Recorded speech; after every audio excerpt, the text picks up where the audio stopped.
Example 8.25 பார்க்கலாம். If P of A equal to 0.37, P of B equal to 0.42 and P of A intersection B equal to 0.09, then find P of A union B அப்படின்னு கொடுத்திருக்காங்க.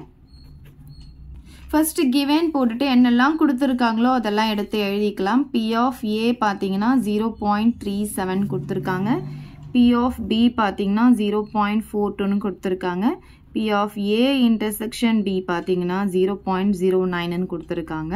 P of A union B வந்து என்னன்னு கண்டுபிடிக்க சொல்லியிருக்காங்க. சரி, P of A union B க்கு நமக்கு formula தெரியும் இல்லையா?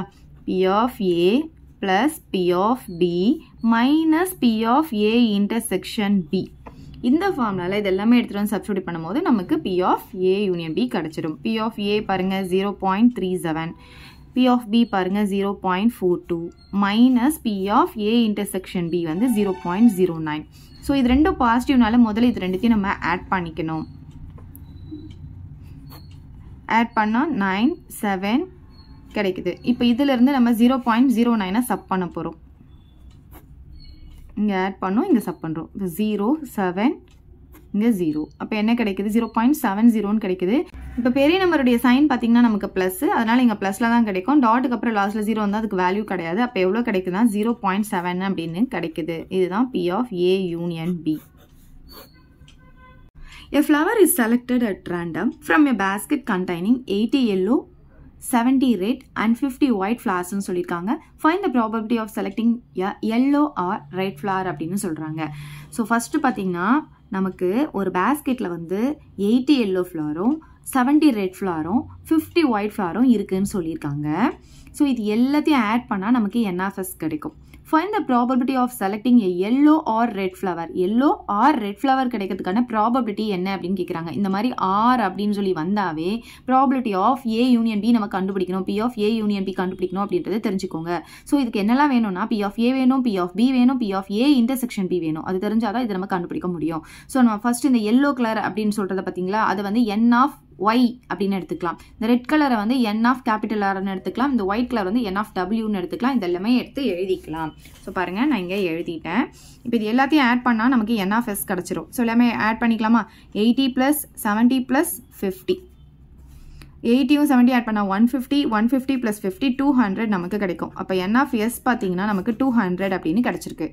ஸோ நமக்கு இங்கே எல்லோ அப்படின்னு சொல்கிறதுனால N of Y அப்படின்னு சொல்லி நம்ம ஃபஸ்ட்டு எடுத்துக்கலாம். அதுலேருந்து P of Y வந்து கண்டுபிடிக்கலாம்.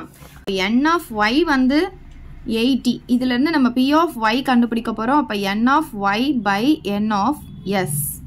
ஸோ N of Y வந்து நமக்கு 18 தெரியும். N of S வந்து நம்ம இப்போ தான் கண்டுபிடிச்சோம் 200 சொல்லிட்டு ஒரு 0க்கு ஒரு 0 கேன்சல் பண்ணிக்கலாம். இது 4 டேபிளில் கேன்சல் பண்ணால் 2 டைம்ஸ், 4 டேபிளில் பார்த்தீங்கன்னா இது 5 டைம்ஸ். அப்போ 2/5ன்னு நமக்கு P of Y வந்து கிடைக்குது. ஓகே, நெக்ஸ்ட் நம்ம என்ன கண்டுபிடிக்கணும்? ரெட் ஃப்ளவர்னு சொன்னதுனால N of capital R அப்படின்னு எடுத்துக்கலாம். எவ்வளோ இருக்குது? 70 இருக்குது. ஸோ இதிலேருந்து P of capital R நம்ம கண்டுபிடிக்கணும். அப்போ N of capital R by N of S. N of capital R வந்து நமக்கு 70. N of S பார்த்தீங்கன்னா 200. ஒரு 0க்கு ஒரு 0 கேன்சல் பண்ணிக்கலாம். இது கேன்சல் பண்ண முடியாது, அதனால 7/20 நமக்கு அப்படியே கிடச்சிடும். அப்போ P of R பார்த்தீங்கன்னா 7/20ன்னு கிடச்சிருச்சு. ஓகே, நெக்ஸ்ட் என்ன கண்டுபிடிக்கணும்னா இன்டர்செக்ஷன் கண்டுபிடிக்கணும். அதாவது Y இன்டர்செக்ஷன் R வந்து கண்டுபிடிக்கணும். ஸோ இன்டர்செக்ஷன் அப்படின்னு சொல்லும் போது இதுக்கு வந்து நமக்கு காமனே இருக்காது. இது மியூச்சுவலி எக்ஸ்க்ளூசிவ். காமன் இருக்காது அப்படின்னு சொல்லும் போது அது வந்து 0வாக தான் இருக்கும். அப்போ அதோடைய ப்ராபபிலிட்டியும் நமக்கு எப்படி இருக்கும்னா 0வாக தான் இருக்கும். Y அண்டு ரெட் எப்படி இருக்கும்? 0வாக தான் இருக்கும். ஸோ இப்போ நம்ம என்ன கண்டுபிடிக்கணும்? யூனியன் கண்டுபிடிக்கணும். Y யூனியன் R கண்டுபிடிக்கணும். அப்போ P of Y plus P of R minus P of Y intersection R. P of Y எவ்வளோ வந்திருக்கு? 2/5 வந்திருக்கு. P of R பார்த்தீங்கன்னா 7/20 வந்திருக்கு. P of Y intersection R வந்து நமக்கு 0. இப்போ பார்த்தீங்கன்னா நமக்கு இங்கே டினாமினேட்டர் 20 இருக்குது. ஸோ இதுக்கு 20 வரணும்னா 4/4 போட்டால் நமக்கு 20 வந்துடும். இதுக்கு நம்ம வந்து இங்கே கேன்சல் பண்ணாமல் அப்படியே வச்சுருந்தா கூட நமக்கு இங்கே 200 இருக்கும், இங்கே 200 இருக்கும். அப்படியே வச்சு கூட ஈஸியாக போட்டிருக்கலாம். ஸோ இப்படியும் போடலாம், ஒன்றும் பிரச்சனை கிடையாது. இப்போ இது என்ன ஆகும்னா 8/20 ஆகும். இங்கே வந்து 7/20 இருக்கும். இது 0 ஆகிடும். அப்போ 20 வந்து டினாமினேட்டரில் இருக்குன்னா நியூமரேட்டர் ரெண்டுத்தையும் டேரெக்டாக ஆட் பண்ணிக்கலாம். 8 + 7 வந்து நமக்கு 15 கிடைக்கும். இதை 5 டேபிளில் இது 3 டைம்ஸ், இது 4 டைம்ஸ் கேன்சல் பண்ணிக்கலாம். அப்போ 3/4ன்னு கிடைக்குது. அவ்வளோதான் இந்த sum. 2 dice are rolled together. Find the probability of getting a doublet or sum of faces as 4 அப்படின்னு சொல்லியிருக்காங்க. 2 dice வந்து roll பண்ணுறாங்க. இதில் வந்து doublet or sum of faces as 4 வரதுக்கான probability என்ன அப்படின்னு கேட்டிருக்காங்க. ஸோ ஃபர்ஸ்ட் வந்து 2 dice வந்து roll பண்ணுறாங்கன்னா நமக்கு sample space தெரியும் இல்லையா, அதை நம்ம இங்கே எழுதிக்கலாம். So s equal to 1,1, 1,2, 1,3. So நான் சாம்பிள் ஸ்பேஸ் எழுதிட்டேன். அப்போ n of ac எவ்வளோ இருக்கும்னு பார்த்தீங்கன்னா இதில் 36 இருக்கும். ஸோ இப்போ நமக்கு ஃபஸ்ட்டு என்ன கேட்டிருக்காங்கன்னா கெட்டிங் இட் டபுளெட்னு கேட்டிருக்காங்களா, இந்த ஈவெண்ட்டை வந்து ஏ அப்படின்னு எடுத்துக்கலாம். So let A be the event of getting a doublet அப்படின்னு எடுத்துக்கலாம். அப்போ ஏல என்னெல்லாம் வர பாசிபிலிட்டி இருக்குது அப்படின்னு பார்த்தீங்கன்னா டபுளெட்னா 2 டைலையும் சேம் நம்பர் வரதை தான் டபுளெட் அப்படின்னு சொல்லுவோம். ஸோ 1,1, 2,2, 3,3, 4,4, 5,5, 6,6 இது எல்லாமே 2 டைலையும் சேம் நம்பர் தான் நமக்கு கிடைக்குது. இதுதான் டபுளெட். ஸோ அதை அப்படியே எழுதிக்கலாம். 1,1, 2,2, 3,3, 4,4, 5,5, 6,6. அப்போ இதில் எத்தனை இருக்குது மொத்தமாக நமக்கு 6 இருக்குது. இதிலேருந்து நம்ம என்ன கண்டுபிடிச்சிக்கணும், P of A கண்டுபிடிச்சிக்கணும். அப்போ N of A by N of S. N of A வந்து நமக்கு 6, N of S பார்த்திங்கன்னா 36. இதை 6 டேபிளில் கேன்சல் பண்ணால் நமக்கு 1/6ன்னு கிடைக்கும். இதிலிருந்து P of A நமக்கு எவ்வளோ கிடைக்கிது, 1/6ன்னு கிடைக்கிது. இந்த ஈவெண்ட்னா sum of faces as 4. Okay, இந்த 2 ஈவெண்ட்டையும் நம்ம எடுத்துக்கணும். இந்த மாதிரி R அப்படின்னு கேட்டிருந்தாவே P of A union B நம்ம கண்டுபிடிக்கணும். அதுக்கு P of A வேணும், P of B வேணும், P of A intersection B வேணும். அது தெரிஞ்சாதான் நம்ம கண்டுபிடிக்க முடியும். ஸோ இந்த செகண்ட் ஈவெண்ட்டை வந்து நம்ம Bன்னு எடுத்துக்கலாம். Sum of faces as 4. லெட் B be the event of getting sum of faces as 4. So பியில் என்னெல்லாம் வர பாசிபிலிட்டி இருக்குன்னு பார்க்கலாம். இப்போ இங்கே பாருங்கள், சம்முன்னா என்ன அர்த்தம், ஆட் பண்ணணும். ஸோ இந்த 2 டைலியும் இருக்கிறதையும் ஆட் பண்ண போகிறோம். 1 + 1 என்ன கிடைக்கும், 2ன்னு கிடைக்கும். 1 + 2 என்ன கிடைக்கும், 3ன்னு கிடைக்கும். 1 + 3 என்ன கிடைக்கும், 4ன்னு கிடைக்கும். நமக்கு 4 தான் கண்டுபிடிக்க சொல்லியிருக்காங்க. இதுக்கப்புறம் போகிறதுலாம் இதை வாட்டி தாண்டி தான் போகும். இது பாருங்கள், இது 2த்தையும் ஆட் பண்ணால் 5, இது 2த்தையும் ஆட் பண்ணால் 6 தாண்டி தான் போகும். இப்போ இங்கே 4 கிடச்சிருக்குன்னா இது கிராஸில் வரது எல்லாமே இதே தான் வரும். இது பாருங்கள், இந்த கிராஸில் வரது எல்லாமே ஆட் பண்ணி பார்த்தாலும் நமக்கு 4 தான் கிடைக்கும். வேறு எங்கேயுமே 4 கிடைக்காது. அவ்வளோதான். ஸோ பாருங்கள், 1,3னா 2த்தையும் ஆட் பண்ணால் 4, 2 + 2 வந்து 4, 3,1னா 3யும் 4யும் ஆட் பண்ணால் நமக்கு 4 வரும். ஸோ இது மட்டும் தான். இந்த 3த்தையும் எடுத்து எழுதிக்கலாம். ஸோ இதில் எத்தனை இருக்குது அப்படின்னு பார்த்தீங்கன்னா நமக்கு 3 இருக்குது. இதில் இருந்து நம்ம P of B கண்டுபிடிக்கணும். அப்போ N of B by N of S. N of B வந்து 3 இருக்குது, N of S வந்து 36. 3 டேபிளில் cancel பண்ணிக்கிட்டால் 1 3s are 3, 2 3s are 6. அப்போ எவ்வளோ கிடைக்குது, P of B வந்து நமக்கு 1/12ன்னு கிடைக்குது. ஓகே, இப்போ நெக்ஸ்ட் நம்ம என்ன கண்டுபிடிக்கணும்னா A இன்டர்செக்ஷன் B கண்டுபிடிக்கணும். இப்போ பாருங்கள், ஏல நமக்கு இங்கே எலமெண்ட்ஸ் இருக்கா, அதே மாதிரி பிலையும் இருக்கா. ரெண்டுத்துலேயும் காமனாக என்ன இருக்குது அப்படின்னு பார்க்கணும். இதில் தானே கம்மியாக இருக்குது. இதை வச்சு நம்ம பார்த்துக்கலாம். 1,3 இருக்கான்னு பார்க்கலாம். இதில் 1,3 நமக்கு இல்லை. நெக்ஸ்ட் என்ன இருக்குது, 2,2 இருக்கான்னு பார்க்கலாம். ஸோ 2,2 இங்கே இருக்குது. ஓகே, நெக்ஸ்ட் என்ன இருக்குது, 3,1 இருக்குது. இங்கே 3,1 இதில் இருக்கான்னு பார்க்கலாம். 3,1 இதில் இல்லை. இப்போ ஒன்று தான் இருக்குது, 2,2 மட்டும் தான் இருக்குது. ஸோ நம்ம இங்கே 2,2ன்னு எழுதிக்கலாம். அப்போ ஒன்று இருக்கிறதுனால N of A intersection B எவ்வளோ கிடைக்கும், 1. இதில் இருந்து நம்ம P of A intersection B கண்டுபிடிக்கணும். இப்போ N of A intersection B by N of S. So N of A intersection B எவ்வளோ கிடச்சிச்சு, 1. N of S வந்து 36. அப்போ P of A இன்டர்செக்ஷன் Bயும் நம்ம கண்டுபிடிச்சாச்சு. இப்போ ஃபார்முலாவில் போடலாம். So P of A union B equal to P of A plus P of B minus P of A intersection B. So P of A வந்து நமக்கு எவ்வளோ வந்திருக்கு, 1/6ன்னு கிடச்சிருக்கு. ஸோ இந்த இடத்துல நம்ம 1/6ன்னு போட்டுக்கலாம். P of B பார்த்தீங்கன்னா நமக்கு இங்கே 1/12ன்னு கிடச்சிருக்கு. Minus P of A intersection B வந்து 1/36. ஸோ இப்போ இங்கே பார்த்தீங்கன்னா இதுக்கு எல்சிஎம் வந்து 36 தான் கிடைக்கும். நீங்கள் இதை கேன்சல் பண்ணாமல் அப்படியே கூட வச்சிருக்கலாம். இது பாருங்கள், 6/36 அப்படியே கூட வச்சிருக்கலாம். ஸோ இந்த இடத்துல நம்ம 6/36னே போட்டுக்கலாம். ஸோ இங்கே அப்படியே போட்டுக்கோங்க. ஏன்னா நமக்கு 36 தான் நமக்கு கிடைக்கணும். இப்போ இதை வந்து டினாமினேட்டரில் 36 வரோன்னா 6/6 போட்டிங்கன்னா என்ன கிடைக்கும், உங்களுக்கு 6/36 தான் கிடைக்கும். ஸோ இப்போ அதே மாதிரி இங்கே பாருங்கள், கேன்சல் பண்ணாமல் என்ன வந்திருக்கு, 3/36 இருக்கா, அதை அப்படியே போட்டுக்கலாம். மைனஸ் இங்கே 1/36. இப்போ உங்களுக்கு 36 வரணும், இங்கே 3/3 போட்டோன்னா என்ன கிடைக்கும்? 3/36 தான் கிடைக்க போகுது. ஓகே, நீங்கள் இங்கே கேன்சல் பண்ணாமல் இது இப்படியே கூட நீங்கள் ஸ்டாப் பண்ணி வச்சுக்கலாம். ஓகே, இப்போ பாருங்கள், எல்லாத்துக்கும் டினாமினேட்டர் 36 இருக்கிறதுனால நியூமரேட்டர் நம்ம அப்படியே ஆட் பண்ணிக்கலாம். 6 + 3 - 1 அப்படின்ட்டு வந்துடும். அப்போ 6 + 3 பார்த்தீங்கன்னா 9 வரும். 9 - 1/36 கிடைக்கும். அப்போ எவ்வளோ கிடைக்கும்? 8/36 கிடைக்கும். இதை வந்து நம்ம 4 டேபிளில் கேன்சல் பண்ணிக்கலாம். இது 2 டைம்ஸ், இது வந்து 4 டேபிளில் 9 டைம்ஸ். அப்போ 2/9ன்னு நமக்கு கிடைக்குது. இப்போ P of A union B பார்த்தீங்கன்னா நமக்கு 2/9ன்னு கிடைச்சிருக்கு. If A and B are two events such that P of A equal to 1/4, P of B equal to 1/2 and P of A and B equal to 1/8 ன்னு சொல்லியிருக்காங்க. P of A or Bயும் P of not A and not Bயும் கண்டுபிடிக்க சொல்லியிருக்காங்க. So நீங்கள் ஒன்று தெரிஞ்சுக்கணும், இந்த அண்டுன்னு கொடுத்துருக்காங்க இல்லையா, அண்டு அப்படின்னா இன்டர்செக்ஷன் அப்படின்னு அர்த்தம். இங்கே பாருங்கள், என் எப்படி வருது, இப்படி வருதா அண்டில், என் இப்படி வரதுனால நமக்கு இன்டர்செக்ஷன் அப்படின்னு ஞாபகம் வச்சுக்கோங்க. அதே மாதிரி ஆர் அப்படின்னா யூனியன் அப்படின்னு அர்த்தம், அது மட்டும் தெரிஞ்சுக்கோங்க. ஓகே, இப்போ பாருங்கள், நமக்கு என்னெல்லாம் கொடுத்துருக்காங்களோ அதை எடுத்து எழுதிக்கலாம். கிவன் போட்டுட்டு P of A கொடுத்துருக்காங்க 1/4, P of B கொடுத்துருக்காங்க 1/2, P of A intersection B கொடுத்துருக்காங்க.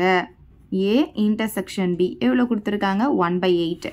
என்ன கண்டுபிடிக்க சொல்லியிருக்காங்க first சப்டிவிஷனில்? P of A or B அப்படின்னா என்ன அர்த்தம்? P of A union B அப்படின்னு அர்த்தம். இதுக்கு ஃபார்முலா நமக்கு தெரியும். P of A plus P of B minus P of A intersection B. இப்போ இந்த வேல்யூஸ் எல்லாமே சப்ஸ்டிட்யூட் பண்ணிக்கலாம். பாருங்க, 1/4 இது வந்து 1/2 minus 1/8. இப்போ நமக்கு இதில் பார்த்தீங்கன்னா 8 தான் நமக்கு LCM கிடைக்கும். ஸோ எல்லா டினாமினேட்டரும் 8 மாற்றணும்னா இது என்ன பண்ணிக்கலாம்? 2/2 போட்டுக்கலாம். இதை 4/4 போட்டுக்கலாம். அப்போ என்ன ஆகும்? இது 2/8ன்னு வந்துடும், இது 4/8ன்னு வந்துடும், மைனஸ் 1/8ன்னு இருக்கும். ஸோ 8 தான் நமக்கு காமன் டினாமினேட்டர். அப்படியே நியூமரேட்டரில் இருக்கிறதுலாம் ஆட் பண்ணிக்கலாம். 2 + 4 வந்து 6, 6ல் 1 போச்சுன்னா நமக்கு என்ன கிடைக்கும்? 5 கிடைக்கும். அப்போ 5/8ன்னு கிடைக்குது. இப்போ P of A union B பார்த்தீங்கன்னா 5/8. ஸோ ஃபர்ஸ்ட் சப்டிவிஷன் நம்ம கண்டுபிடிச்சிட்டோம். செகண்ட் சப்டிவிஷன் பார்த்தீங்கன்னா P of not A and not B அப்படின்னு கொடுத்துருக்காங்க. அப்படின்னா P of not Aனா என்ன அர்த்தம்? A bar அப்படின்னு அர்த்தம். அண்டுனா என்னன்னு சொல்லியிருக்கேன்? இன்டர்செக்ஷன் சொல்லியிருக்கேன். not B அப்படின்னா என்ன அர்த்தம்? B bar. நாட்னா பார் போட்டுக்கோங்க அப்படியே. ஓகே, இப்போ இது எப்படி கண்டுபிடிக்கலாம்னா, ஏவும் கிடையாது பியும் கிடையாது அப்படின்னு சொல்லியிருக்காங்க. நமக்கு ஏவும் கிடையாது பியும் கிடையாது அப்படின்னு சொன்னால் C இல்லை D ஏதாவது இருந்தால் அதை தூக்கி அப்படியே எடுத்துகிட்டு வந்து ஆட் பண்ணி போட்டுடலாம். பட் நமக்கு ஏபி மட்டும் தான் இங்கே கொடுத்துருக்காங்க. அப்படின்னு சொல்லும்போது இந்த பார் தனித்தனியாக இருக்கு இல்லையா, இதை நம்ம ஹோல் பாராக மாற்ற போகிறோம். அப்படி மாற்றும் போது இந்த இன்டர்செக்ஷன் வந்து யூனியனாக மாறிடும். இது வந்து டி மார்கன்ஸ்லாம் நமக்கு ஆல்ரெடி தெரியும், 9th ஸ்டாண்டர்டில் படிச்சிருக்கோம். So P of A union Bன்னு போட்டு ஹோல் பார்னு போட்டுடலாம். ஸோ இதை எப்படி எழுதலாம்? நம்ம நார்மலாக P of A பாரை எப்படி எழுதுவோம்? 1 - P of Aன்னு எழுதுவோம் இல்லையா, அதே மாதிரி தான் 1 - போட்டு P of A union Bன்னு போடணும். ஸோ இந்த பார் இல்லாமல் எழுதணும், 1 - போட்டுட்டு. அப்போ 1 - P of A union B நம்ம ஆல்ரெடி கண்டுபிடிச்சி வச்சிருக்கோம். இவ்வளோ 5/8. ஸோ இப்போ நமக்கு இது LCM பார்த்தீங்கன்னா 8 தான். இங்கே by 1 இருக்கிறதா அர்த்தம். இப்போ என்ன ஆகும்? கிராஸ் மல்டிபிகேஷனில் போகும். இப்போ 8 - 5 வந்துருமா? அப்போ 8ல் 5 போச்சுன்னா என்ன கிடைக்கும்? 3 கிடைக்கும். அப்போ 3/8ன்னு கிடச்சிரும். இப்போ P of A bar intersection B bar பார்த்தீங்கன்னா 3/8ன்னு கிடச்சிருக்கு. In an apartment, in selecting a house from door numbers 1 to 100 randomly, find the probability of getting the door number of the house to be an even number or a perfect square number or a perfect cube number. So இப்போ இங்கே பார்த்தீங்கன்னா R வந்து இங்கே வந்திருக்கா. அப்போ இந்த இடத்துல ஒரு யூனியன் வரணுமா? இங்கேயும் ஒரு ஆர் கொடுத்துருக்காங்களா, இங்கேயும் ஒரு யூனியன். அப்போ இதில் பார்த்தீங்கன்னா 3 ஈவெண்ட் இருக்குது நமக்கு மொத்தமாக. ஃபஸ்ட்டு வந்து அந்த ஹவுஸ் நம்பர் வந்து 1லேருந்து 100க்குள்ளே இருக்குதுன்னு சொல்லியிருக்காங்க. அதில் ஈவன் நம்பர் வர்றதுக்கான ப்ராபபிலிட்டி தான் ஃபஸ்ட் ஈவெண்ட்டு. செகண்ட் ஈவெண்ட்டுன்னா 1லேருந்து 100க்குள்ளே இருக்கிற பர்ஃபெக்ட் ஸ்கொயர் நம்பர் தான் செகண்ட் ஈவெண்ட். தேர்ட் ஈவெண்ட் என்னன்னு பார்த்தீங்கன்னா 1லேருந்து 100க்குள்ளே இருக்கிற பர்ஃபெக்ட் கியூப் நம்பர். அவ்வளோதான். இந்த ஸோ இதுக்கு தான் நம்ம இப்போ ப்ராபபிலிட்டி கண்டுபிடிக்க போகிறோம். ஸோ ஃபர்ஸ்ட் நம்ம என்ன பண்ணலாம்னா NF எடுத்து எழுதிக்கலாம். ஸோ எஸ் பார்த்தீங்கன்னா 1லேருந்து 100 வரைக்கும் சொல்லியிருக்காங்க. அப்போ NF பார்த்தீங்கன்னா நமக்கு 100. சரி, இப்போ நம்ம ஒவ்வொரு ஈவெண்ட்டாக எடுத்து எழுதிக்கலாம். Let A be the event of getting an even number அப்படின்னு எழுதிக்கலாம். Let A be the event of getting an even number. அப்போ ஏல என்னெல்லாம் வரதுக்கான பாசிபிலிட்டி இருக்குன்னு பார்த்தீங்கன்னா 1லேருந்து 100 வரைக்கும் இருக்கிற ஈவன் நம்பர்னா 2லேருந்து ஸ்டார்ட் ஆகும். 2, 4, 6 அப்படி வந்து எது வரைக்கும் வரும் நமக்கு? ஸோ 100 வரைக்கும் வரும். ஸோ இதில் நமக்கு n of a எவ்வளோ இருக்கும்னு பார்த்தீங்கன்னா டோட்டலாக 100 அப்படின்னு சொல்கிறாங்க. அதில் வந்து நமக்கு ஈவன் நம்பர் மட்டும் தான் எடுத்திருக்கோம். அப்போ ஆட் நம்பர் வந்து நமக்கு நடுவில் வந்து போயிடும். அது 1, 3, 5ன்னு சொல்லிட்டு அப்போ பாதி நம்பர் நமக்கு கிடச்சிரும். அப்போ இதில் வந்து 50 நம்பர் இருக்கும்னு நமக்கே தெரியும். ஸோ 15 போட்டுக்கலாம். ஸோ இதில் பார்த்தீங்கன்னா நம்ம P of A கண்டுபிடிக்க போகிறோம். இதுக்கு formula n of A by n of S. n of A இவ்வளோ வந்துருக்கு 50, n of S வந்து 100. ஸோ ஒரு 0க்கு ஒரு 0 கேன்சல் பண்ணிக்கோங்க. 5 டேபிள் 1 டைம் 2 டைம்ஸ். அப்போ P of A எவ்வளோ கிடைக்குதுன்னு பார்த்தீங்கன்னா 1/2ன்னு கிடைக்குது. ஓகே, நெக்ஸ்ட் ஈவெண்ட் வந்து Bன்னு எடுத்துக்கலாம். let B be the event of getting என்ன சொல்லியிருக்காங்க? perfect square number அப்படின்னு சொல்லியிருக்காங்க. a perfect square number.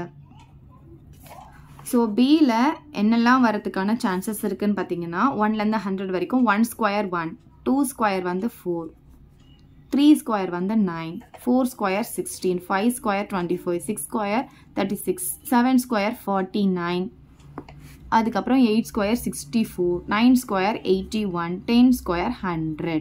நீங்கள் இப்படி எழுதலைனாலும் 1 ஸ்கொயர் 2 ஸ்கொயர் அப்படியே போட்டுட்டு வந்து நம்ம 10 ஸ்கொயர் வரைக்கும் போடலாம். ஸோ டோட்டலாக இதில் எத்தனை நம்பர் இருக்குது அப்படின்னு பார்த்தீங்கன்னா 10 நம்பர் இருக்கும் நமக்கு. பாருங்கள் 1, 2, 3, 4, 5, 6, 7, 8, 9, 10. இதில் இருந்து P of B நம்ம கண்டுபிடிக்க போகிறோம். அப்போ n of B by n of S. So n of B வந்து 10 இருக்குது, n of S பார்த்தீங்கன்னா நமக்கு 100. அப்போ ஒரு 0க்கு ஒரு 0 கேன்சல் பண்ணிட்டா என்ன கிடைக்குது நமக்கு? 1/10ன்னு கிடைக்குது. அப்போ P of B பார்த்தீங்கன்னா 1/10. ஸோ இந்த சம்மை பொறுத்த வரைக்கும் இதை நம்ம வந்து கேன்சல் பண்ணாமல் வச்சுக்கிறது தான் நமக்கு பெட்டர். அப்போ தான் வந்து டினாமினேட்டர் ஈக்குவலாக நமக்கு கிடைக்கும். ஸோ அதனால நம்ம இதை வந்து 50/100னே அப்படியே வச்சுக்கலாம். கேன்சல் பண்ணாதீங்க, 50/100னே வச்சுக்கோங்க. அதே மாதிரி இங்கே 10/100 இருக்கட்டும். நெக்ஸ்ட் தேர்ட் ஈவெண்ட் பார்த்தீங்கன்னா பர்ஃபெக்ட் கியூப் நம்பர். அப்போ இதை எப்படி எழுதிக்கலாம்? let C be the event of getting a perfect cube number. So இதில் வந்து நமக்கு Cயில் என்னெல்லாம் வரதுக்கான சான்ஸ் இருக்குன்னு எழுதலாம்.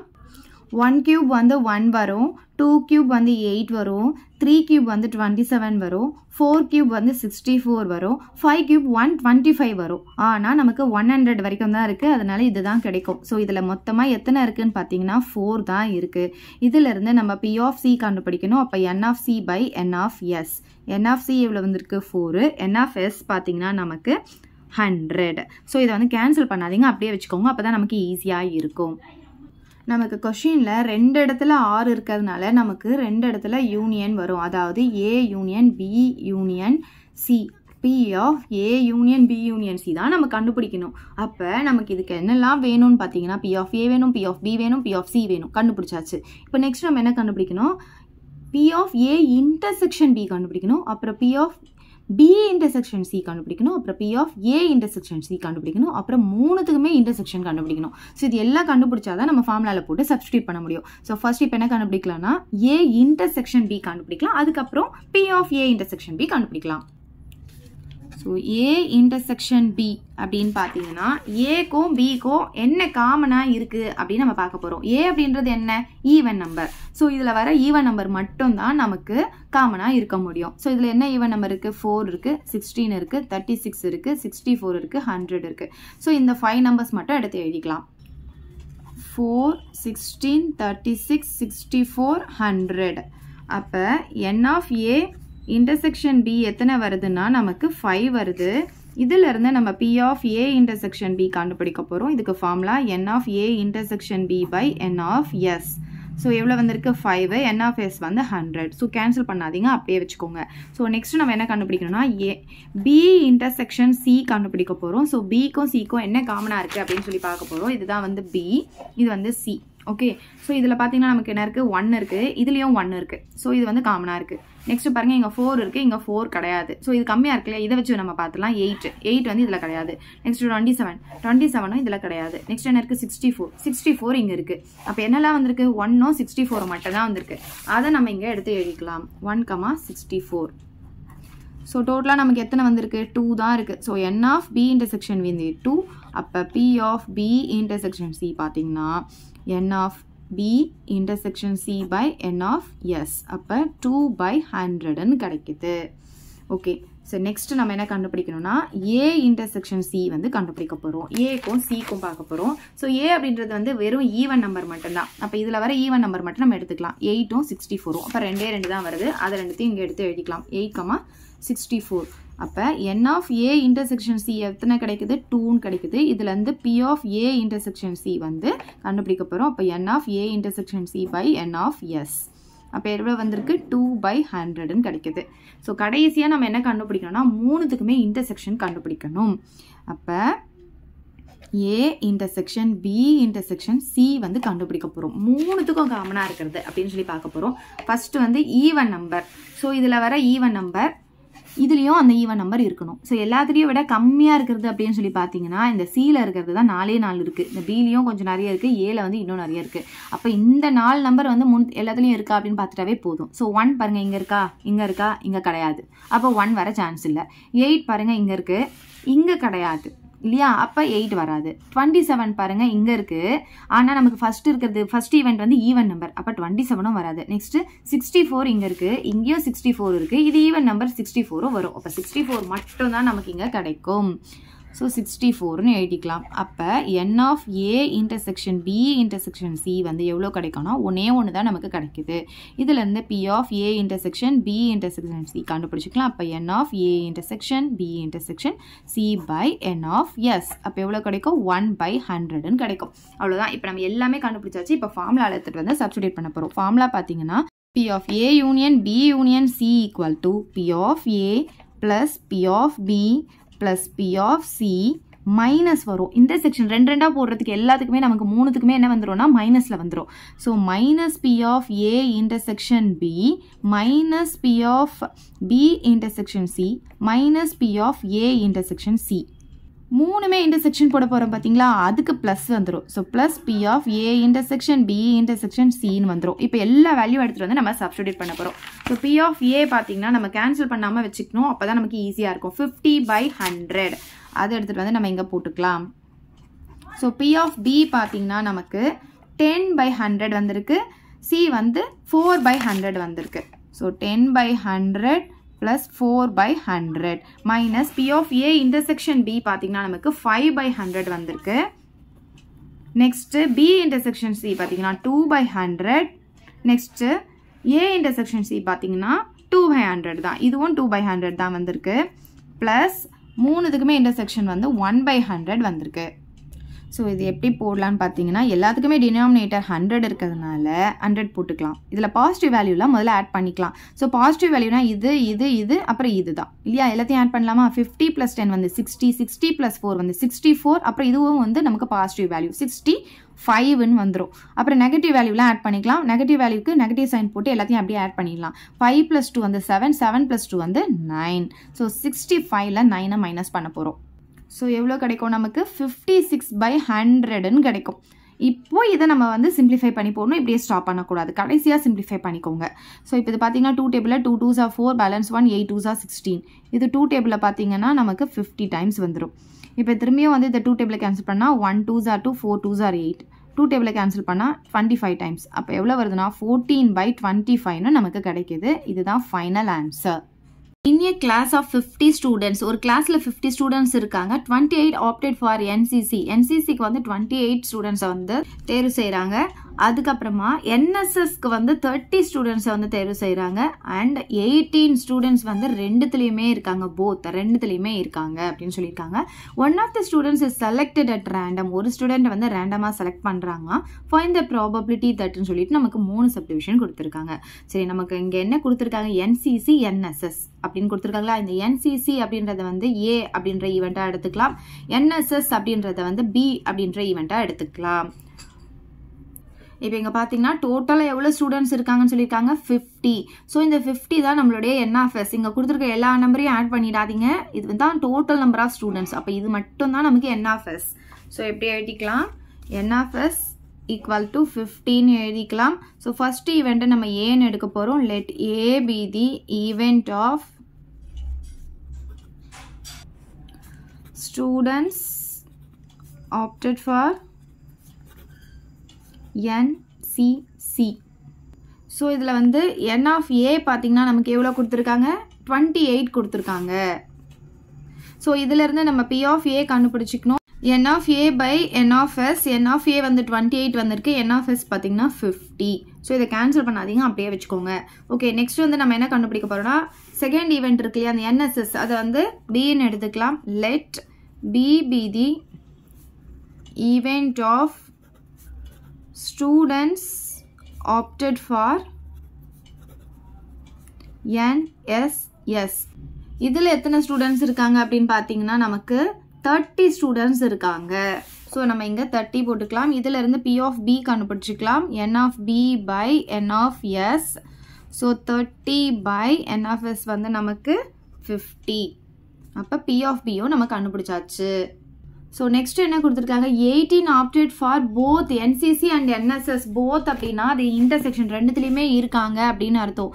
A இன்டர்செக்ஷன் B தான் நமக்கு 18, அதாவது number of A intersection B வந்து 18 அப்படின்னு கொடுத்துருக்காங்க. இதில் இருந்து P of A intersection B நம்ம கண்டுபிடிக்கணும். இதுக்கு formula N of A intersection B by N of S. So 18 by 50.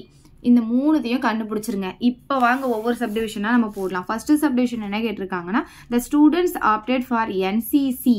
NCCயை நம்ம ஏன்னு எடுத்திருக்கோம். Okay, but not NSS. NSS வந்து Bன்னு எடுத்திருக்கோம். நாட்னு கொடுத்தா B பார். ஓகே, அப்போ A, இது வந்து B பார். அப்போ நடுவில் என்ன சிம்பிள் வரும்னு பார்த்தீங்கன்னா இன்டர்செக்ஷன். நீங்கள் ஞாபகம் வச்சுக்கோங்க, இந்த NCC NSS வந்தாவே இன்டர்செக்ஷன் சிம்பிள் மட்டும் தான் நம்ம யூஸ் பண்ணுவோம் அப்படின்றத ஞாபகம் வச்சுக்கோங்க. ஈஸியாக போட்டுலாம் இந்த சம். ஓகே, இப்போ பாருங்க, first subdivision probability of NCC but not NSS அப்படின்னு சொல்லியிருக்காங்க. அப்போ probability of NCC வந்து ஏன்னு எடுத்திருக்கோம். நாட் NSSனா B பார்ன்னு அர்த்தம். நடுவில் கண்டிப்பாக இன்டர்செக்ஷன் மட்டும் யூஸ் பண்ணிக்கோங்க. நான் சொல்லியிருக்கேன், இந்த சம்மந்தமே இன்டர்செக்ஷன் மட்டும் போடுங்க. ஸோ இதுக்கு வந்து நமக்கு ஃபார்முலா இருக்குது.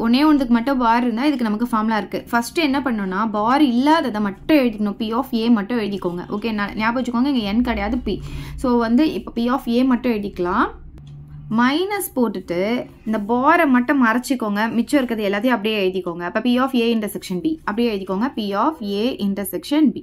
ஓகே, ஸோ இப்போ வேல்யூஸை சப்ஸ்டியூட் பண்ணிக்கலாம். P of A வந்து நம்ம என்ன கண்டுபிடிச்சிருக்கோம்? 28 by 15 கண்டுபிடிச்சிருக்கோம். Minus P of A intersection B வந்து 18 by 15 கண்டுபிடிச்சிருக்கோம். ஸோ 28ல் 18 போச்சுன்னா நமக்கு 10 கிடைக்கும். ஸோ 10 by 15 வரும். ஒரு 0க்கு ஒரு 0 கேன்சல் பண்ணிட்டா நம்ம என்ன கிடைக்கும்? 1 by 5ன்னு கிடைக்கும். இப்போ ஃபர்ஸ்ட் சப்டிவிஷன் ஆன்சர் நம்ம கண்டுபிடிச்சாச்சு. செகண்ட் சப்டிவிஷன் பாருங்க, the students opted for NSS but not NCCன்னு சொல்லியிருக்காங்க. NCC அப்படின்றது தான் நம்ம ஏன்னு எடுத்திருக்கோம். NSS வந்து Bன்னு எடுத்திருக்கோம். அப்போ நாட் NCCனா A பார் அப்படின்னு அர்த்தம். இது வந்து B. அப்போ A பார் இன்டர்செக்ஷன் B அப்படின்னு போட்டுக்கலாம். ஸோ பாருங்க, second subdivision P of A bar intersection Bன்னு போட்டுக்கலாம். இது எப்படி ஈஸியாக நான் வச்சுக்கலாம்? இங்கே ஃபஸ்ட்டு A இன்டர்செக்ஷன் B பார் போட்டிங்களா, இங்கே Bக்கு பார் போட்டிங்களா. ஃபஸ்ட்டு வந்து Bக்கு பார் போடணும், செகண்டில் வந்து Aக்கு பார் போடணும், அவ்வளோதான். இப்போ என்ன பண்ணணும்? பார் இல்லாததை முதல்ல எழுதிப்போமா? இதை எழுதிக்கிறோம். மைனஸ் போட்டுட்டு இந்த பாரை மட்டும் எடுத்துட்டு மிச்சம் இருக்கிறது எல்லாத்தையும் எழுதிடணும் அப்படியே. அப்போ P of A இன்டர்செக்ஷன் Bன்னு வந்துடும். P of B வந்து நம்ம ஆல்ரெடி கண்டுபிடிச்சி வச்சுருக்கோம். 30 by 15 சொல்லிட்டு அதை இங்கே எடுத்து எழுதிக்கலாம். Minus P of A intersection B வந்து 18 by 50. இதுலேருந்து நம்ம மைனஸ் பண்ணால் நமக்கு எவ்வளோ கிடைக்கும்னா 30ல் 18 போச்சுன்னா நமக்கு என்ன கிடைக்கும்? இங்கே 2 இருக்குமா, 112 கிடைக்கும். அப்போ 12 by 50. இதை 2 டேபிளில் கேன்சல் பண்ணால் இது 6 டைம்ஸ், இது 25 டைம்ஸ். அப்போ 6 by 25ன்னு கிடைக்குது. P of A bar intersection B வந்து 6 by 25. தேர்ட் சப்டிவிஷன் பார்த்தீங்கன்னா the student opted for exactly one of them ஏதாவது ஒன்றுத்துல தான் இருக்கணும் அப்படின்னு சொல்லியிருக்காங்க. இப்போ இங்கே பாருங்க ஃபர்ஸ்ட் சப்டிவிஷன்லையோ செகண்ட் சப்டிவிஷன்லையோ நம்ம கண்டுபிடிச்சது என்னன்னு பார்த்தீங்கன்னா ஒன்றுத்துல இருக்கவங்க மட்டும்தான் என்சிசி பட் நாட் என்எஸ்எஸ்னா என்எஸ்எஸ் கிடையாது, என்சிசியில் இருக்கவங்க மட்டும்தான். அப்போ என்சிசியில் இருக்கவங்க மட்டும்தான் ஃபர்ஸ்ட் சப்டிவிஷனில் கண்டுபிடிச்சிருக்கோம். செகண்ட்ல பார்த்தீங்கன்னா என்எஸ்எஸ் பட் நாட் என்சிசினா என்சிசி கிடையாது, என்எஸ்எஸ் மட்டும்தான். அப்போ இங்கே என்சிசி மட்டும் கண்டுபிடிச்சிருக்கோம், இங்கே என்எஸ்எஸ் மட்டும் கண்டுபிடிச்சிருக்கோம். இப்போ இதில் மட்டும் அப்படின்னு தான் நம்ம கண்டுபிடிச்சிருக்கோம் ரெண்டு சப்டிவிஷனையும். இப்போ எக்ஸாக்ட்லி 1 அப்படின்னு சொல்லும் போது இது ரெண்டுத்தையும் ஆட் பண்ணிட்டா நமக்கு எக்ஸாக்ட்லி 1 கிடைக்கும். இதுல இருக்கிறதோ இதுல மட்டும்தான், இதுல இருக்கிறதோ இதுல மட்டும்தான். அப்போ எக்ஸாக்ட்லி 1 இருக்கவங்க டோட்டலா எத்தனை அப்படின்னு கேட்டிருக்காங்க. ரெண்டுத்தையும் ஆட் பண்ண போறோம். ஸோ இப்போ நம்ம ஃபர்ஸ்ட் சப்டிவிஷன்ல P of A intersection B bar கண்டுபிடிச்சோம். செகண்ட் சப்டிவிஷன்ல P of A bar intersection B கண்டுபிடிச்சோம். இது ரெண்டுத்தையும் நம்ம ஆட் பண்ணிக்கலாம். P of A intersection B bar plus P of A bar intersection B. 1/5 இதுக்கு கிடைச்சிருக்கு, இதுக்கு 6/25 கிடைச்சிருக்கு. அதை எடுத்துட்டு வந்து நம்ம இங்கே எழுதிக்கலாம். 1/5 plus 6/25. ஸோ 25 தான் எல்சிஎம். அப்போ இதை வந்து நம்ம 25 ஆக்கலாம். இன்ட்டு 5/5 போட்டுக்கலாம். அப்போ என்ன ஆகும் 5/25 கிடைக்கும், இது 6/25 ஆகும். ஸோ ரெண்டுத்துக்கும் சேம் டினாமினேட்டர், நியூமரேட்டர் ரெண்டுத்தையும் ஆட் பண்ணால் நமக்கு 11 கிடைக்கும். ஸோ இதுதான் தேர்ட் சப்டிவிஷனுக்கான answer. A and B are two candidates seeking admission to IIT. IITல வந்து A, B அப்படின்ற ரெண்டு candidates வந்து admission தேடிட்டு இருக்காங்க. The probability that A getting selected is 0.5. A select ஆகிறதுக்கான probability வந்து 0.5ன்னு கொடுத்துருக்காங்க. And the probability that both A and B getting selected is 0.3. A and B அப்படின்னா என்ன அர்த்தம், ஏவும் பியும் செலக்ட் ஆகிறதுக்கான ப்ராபபிலிட்டி வந்து 0.3. அண்ட் அப்படின்னா இன்டர்செக்ஷன், இந்த என் வந்து இப்படி இருக்கா, அப்போ இன்டர்செக்ஷனே அமைச்சுக்கோங்க. ஏ அண்ட் பினா இன்டர்செக்ஷன் கொடுத்துருக்காங்க. Prove that the probability of B being selected at at most 0.8 அப்படின்னு நம்மள ப்ரூவ் பண்ண சொல்லியிருக்காங்க. சரி, ஃபர்ஸ்ட் நமக்கு என்னெல்லாம் கொடுத்துருக்காங்களோ அப்படி எழுதிக்கலாம். அதாவது ப்ராபபிலிட்டி ஆஃப் ஏ வந்து எவ்வளோ கொடுத்துருக்காங்க, 0.5ன்னு கொடுத்துருக்காங்க. அதை எடுத்து எழுதிக்கலாம். அதாவது பி ஆஃப் ஏ எவ்வளோ கொடுத்துருக்காங்க, 0.5. அதுக்கப்புறம் என்ன சொல்லியிருக்காங்க, probability of A and B அப்படின்னு சொல்லியிருக்காங்க இல்லையா. அப்போ பி ஆஃப் ஏ அண்ட் பின்னா, அண்டுன்னா என்ன சொல்லியிருக்கேன், இன்டர்செக்ஷன் அப்படின்னு சொல்லியிருக்கேன். எவ்வளோ கொடுத்துருக்காங்க நமக்கு, அது 0.3 அப்படின்னு கொடுத்துருக்காங்க. ஸோ நம்ம இங்கே 0.3ன்னு போட்டுக்கலாம். ஓகே, நெக்ஸ்ட் என்ன கேட்டிருக்காங்கன்னா, prove that the probability is being selected is at most 0.8 அப்படின்னு சொல்லியிருக்காங்க. என்ன ப்ரூவ் பண்ண சொல்லியிருக்காங்கன்னா, ப்ராபபிலிட்டி ஆஃப் பி வந்து less than or equal to 0.8ன்னு ப்ரூவ் பண்ண சொல்லியிருக்காங்க. இந்த less than or equal to எப்படி வந்தது அப்படின்னு பார்த்தீங்கன்னா, இங்கே பாருங்க, அட்மோஸ்ட் அப்படின்னு கொடுத்துருக்காங்க இல்லையா. நம்ம எப்பவுமே என்ன பண்ணுவோம், அட்மோஸ்ட்னா அது பக்கத்தில் என்ன கொடுத்துருக்காங்களோ அதை அப்படியே போட்டுப்போமா. அப்போ 0.8ம் வரணும். மோஸ்ட்னா அதுக்கு ஆப்போசிட்ல என்ன, லீஸ்ட். அப்போ 0.8 விட கம்மியாகவும் வரலாம். அப்போ less than or equal to கம்மினா இதை விட கம்மியாக வரணும், இதுவும் வரலாம். அதுக்காக தான் இந்த மாதிரி ப்ரூவ் பண்ண போகிறோம். ஸோ இதை வேறு விதமாக எப்படி சொல்லலாம்னு பார்த்தீங்கன்னா, ஒரு ப்ராபபிலிட்டி ஆஃப் ஈவெண்ட் அப்படின்னு வச்சுக்கோங்களேன். இப்போ பி ஆஃப் ஏ அப்படின்னு வச்சுக்கோங்க. இப்போ இதில் எப்போவுமே எப்படி இருக்கும்னா 0 less than or equal to P of A less than or equal to 1 தான் இருக்கும். அதை ஞாபகம் வச்சுக்கோங்க. எப்போவுமே ஒரு ப்ராபபிலிட்டி ஆஃப் ஈவெண்ட் அப்படின்னா அது வந்து 0 விட அதிகமாக இருக்கும், இல்லை ஈக்குவலாக இருக்கும். அதே மாதிரி 1க்கு ஈக்குவலாக இருக்கலாம், 1 விட கம்மியாக தான் இருக்கும், தாண்டி போகாது. இது வந்து ஜென்ரலாக நமக்கு தெரிஞ்சிக்க வேண்டிய விஷயம்.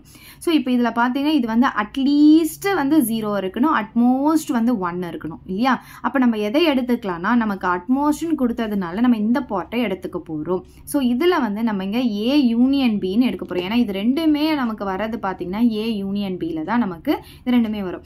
ஸோ இப்போ என்ன பண்ணலாம், P of A union B less than or equal to 1ன்னு எடுத்துக்கலாம். அட்மோஸ்ட்னு கொடுத்ததுனால இந்த பார்ட்டை. ஓகே, ஸோ இதை எடுத்து தான் நம்ம இதை வந்து ப்ரூவ் பண்ண போகிறோம். ஏன்னா இது வரணும், இது வரணும், இது வரணும், மூணுமே வரணும்னா நம்ம யூனியன் பி எடுத்தால் தான் நமக்கு கிடைக்கும். So A union B, P of A union பின்னா நமக்கு ஃபார்முலா தெரியும் இல்லையா. P of A plus P of B minus P of A intersection B.